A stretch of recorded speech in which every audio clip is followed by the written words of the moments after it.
সেই আশ্চর্য অস্ত্র ছাড়িয়া শঙ্খে ফু দিবা মাত্রই সকলে অজ্ঞান হইয়া ঘুমাইয়া পড়িল। তখন উত্তরার সেই কথা মনে করিয়া তিনি উত্তরকে বলিলেন, তুমি শীঘ্র গিয়া দ্রোণ, কৃপ, কর্ণ, অশ্বত্থামা আর দুর্যোধনের গায়ের কাপড়গুলি লইয়া আইসো। সাবধান, ভীষ্মের কাছে যাইও না। তিনি এই অস্ত্র থামাইবার সংকেত জানেন, হয়তো তিনি অজ্ঞান হন নাই। অর্জুনের কথা যে ঠিক তাহার পরিচয় হাতে হাতেই পাওয়া গেল।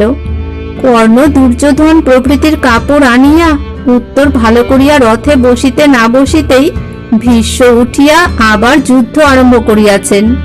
কিন্তু অর্জুনের 10 বাণ খাইয়া বুড়ার আর যুদ্ধ করিতে হইল না। এদিকে দুর্যোধন জাগিয়া উঠিয়াই ভারী চোটপাট আরম্ভ করিয়াছেন। আপনারা কি জন্য অর্জুনকে এত সহজে ছাড়িয়া দিতেছেন? শীঘ্র উহার ঘাড় ভাঙিয়া দিন। তখন ভীষ্ম হাসিয়া বলিলেন, দুর্যোধন, এতক্ষণ তোমার বুদ্ধি কোথায় ছিল?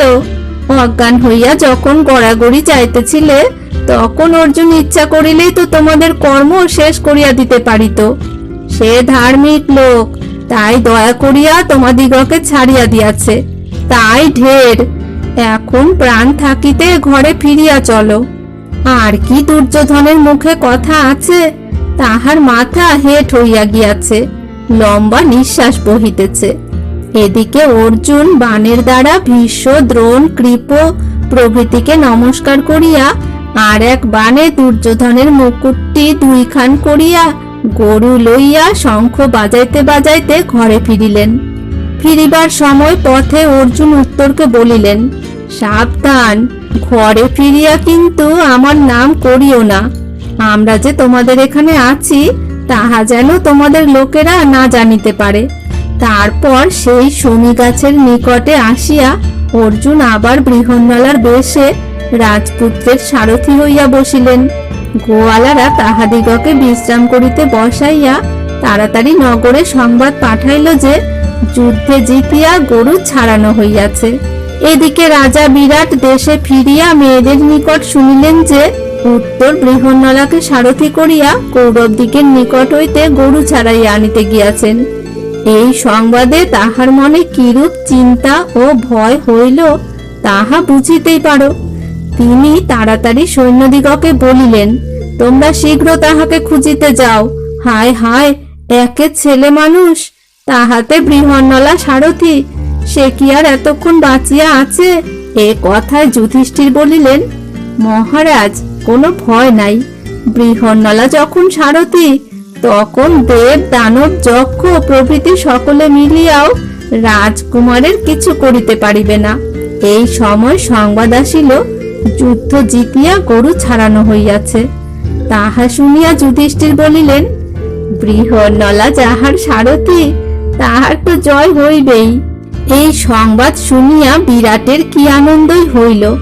তিনি দূতগণকে পুরস্কার দিয়া তখনই নগরে একটা ভারী ধুমধামের ব্যবস্থা করিলেন।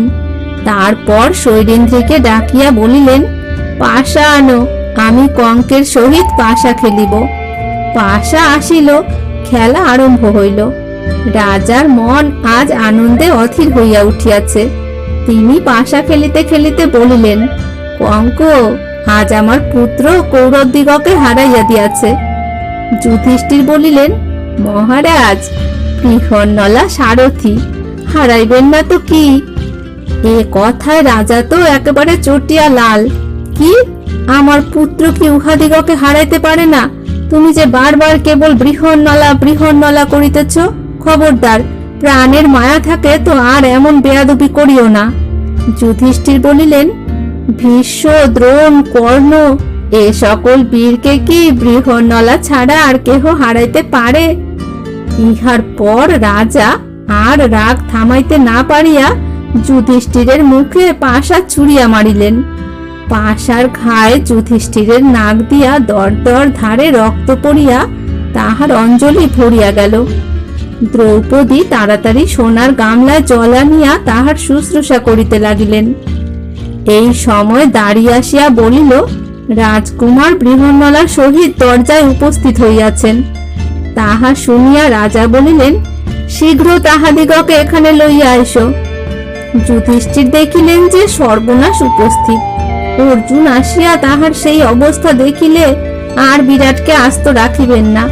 কাজেই তিনি দাড়ির কানে কানে বলিয়া দিলেন, বৃহন্নলা যেন এখন এখানে না আসে। সুতরাং উত্তর একাই সেখানে আসিলেন। উত্তর যুধিষ্ঠিরের মুখে রক্ত দেখিয়াই ব্যস্তভাবে জিজ্ঞাসা করিলেন, বাবা, এমন অন্যায় কাজ কে করিল? ইহাকে কে আঘাত করিল? রাজা বলিলেন, আমি করিয়াছি। আমি যতই তোমার প্রশংসা করি ততই এ বামুন খালি বৃহন্নলার কথা বলে। কাজে শেষে আমি উহাকে মারিয়াছি। উত্তর বলিলেন, ব্রাহ্মণ রাগিলে সর্বনাশ হইবে, শীঘ্র ইহাকে সন্তুষ্ট করুন। এ কথায় রাজা যুধিষ্ঠিরের নিকট ক্ষমা প্রার্থনা করাতে যুধিষ্ঠির বলিলেন, মহারাজ, আমি ইহার পূর্বেই ক্ষমা করিয়াছি। যুধিষ্ঠিরের রক্ত পরিষ্কার হইলে বৃহন্নলা সেখানে আসিয়া রাজাকে নমস্কার করিলেন। রাজা বৃহন্নলার সামনেই উত্তরকে বলিতে লাগিলেন, বাবা, তুমি আমার নাম রাখিয়াছ, তোমার মতন পুত্র কি আর কাহারও হয়? এতগুলি মহা মহা বীরের সহিত না জানি কেমন করিয়া যুদ্ধ করিয়াছিলে। উত্তর বলিলেন, বাবা, আমার কিছুই করিতে হয় নাই। এক দেবপুত্র আসিয়া আমার হইয়া যুদ্ধ করিয়াছিলেন, তিনি কৌরবদিগকে তাড়াইয়া গরু ছাড়াইয়া আনিয়াছেন। এ কথা শুনিয়া বিরাট বলিলেন, তবে তো সেই দেবপুত্রের পূজা করিতে হয়, তিনি কোথায়? উত্তর বলিলেন, তিনি কাল পরশু আবার আসিবেন। যুদ্ধের সংবাদে সকলেই খুব খুশি হইল। আর উত্তরা সেই কাপড়গুলি পাইয়া যে কত খুশি হইলেন তাহার লিখিয়া কি বুঝাইব।